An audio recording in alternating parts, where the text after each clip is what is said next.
Bonjour Thierry, plombier chauffagiste à Revel depuis 8 ans maintenant. Je gère depuis plusieurs années ma propre communication sur Internet et je souhaite aider mes collègues artisans à le faire, soit par eux-mêmes ou tout simplement je les accompagne à le faire.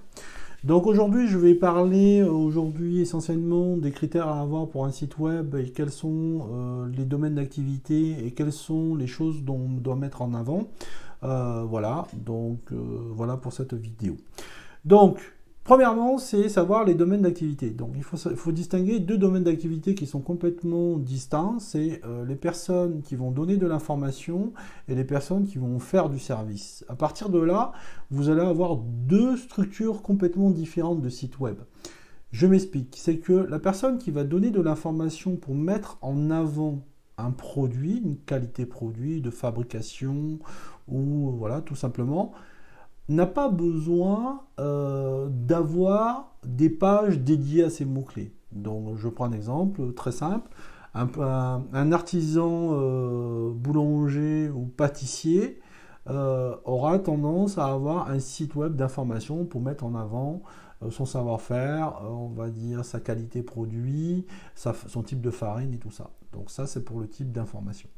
Ensuite, après, par contre, l'artisan qui est dans la prestation de service, lui, il va rayonner sur plusieurs villes. Et comme il va rayonner sur plusieurs villes, il doit dédier de l'information directement synthétisée sur une seule page. Donc, une page dédiée par ville et par métier. Donc, généralement, vous allez avoir 2, 3, 4 villes de prédilection. Sur cela, vous allez avoir 2, 3, 4 pages complètement dédiées aux mots-clés. Donc maintenant, je vais parler de structure. La structure du site web de la personne qui fait du service, vous allez choisir une URL d'un site web, donc le nom de votre entreprise par exemple, et après, les extensions du nom de votre site devra faire apparaître les mots-clés. C'est beaucoup plus simple, c'est-à-dire entreprise X slash plombier Revel, exemple. Donc je prends pour ma part, moi je suis plombier à Revel, donc mon site web, il s'appelle plombier de confiance / plombier-revel.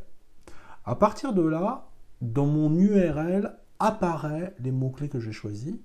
Et ensuite, le titre de la page s'appelle plombier Revel.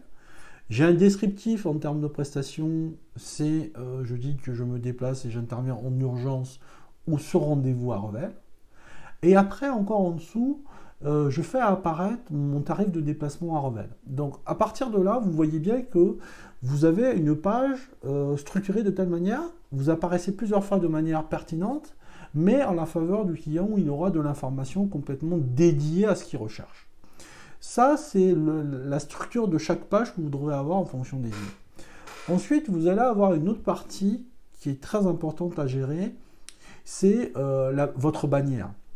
Sur votre bannière de site, donc qui est la partie supérieure de votre site web, il va falloir faire apparaître votre numéro de téléphone, impérativement. Il va falloir faire apparaître les avis clients qui vont rediriger vers Google My Business. Ce sont deux points essentiels pour capter l'attention du client, de capter ses yeux sur la valeur qu'il recherche. Ça, il faut mettre vraiment un accent dessus, parce que si vous ne le faites pas, la personne peut venir sur votre site, s'il arrive sur une page qui n'est pas dédiée, sur une page d'accueil, une page trop résumée sur plusieurs activités, la personne ne va pas chercher et vous avez perdu le match. Donc là, la personne va essayer de commencer à chercher, elle va partir. Donc c'est pas la peine. Après, c'est aussi une autre chose, c'est que votre site web devra être impérativement responsive, c'est-à-dire que votre fournisseur d'abonnement va avoir la possibilité, votre site web doit avoir la possibilité de s'adapter à un écran de smartphone pour une navigation plus facile. Par contre, ça aussi, il y a quelque chose, il y a un autre critère vraiment à garder en tête, c'est que les réseaux téléphones ont tendance à varier. Donc d'une région à l'autre, vous n'avez pas la même qualité, le même signal en termes de réseau. Donc quelqu'un qui va faire une recherche dans une montagne ou dans un petit bled perdu où il n'y a pas vraiment beaucoup de réseau, il aura du mal à aller sur votre site. Donc moi, mon conseil, c'est que la partie responsive, donc visibilité sur smartphone, il faut impérativement enlever tout ce qui est lourd. Tout ce qui est photo, tout ce qui est image, tout ce qui est illustration qui prend du volume. Privilégier la vitesse, privilégier l'affichage rapide, que de privilégier le côté esthétique de la chose.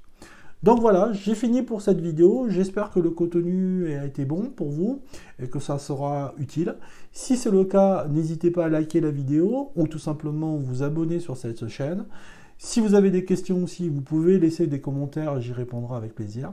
Donc, et à ce, donc j'ai fini pour aujourd'hui. Je vous souhaite un très bon week-end et peut-être à la prochaine fois. Au revoir.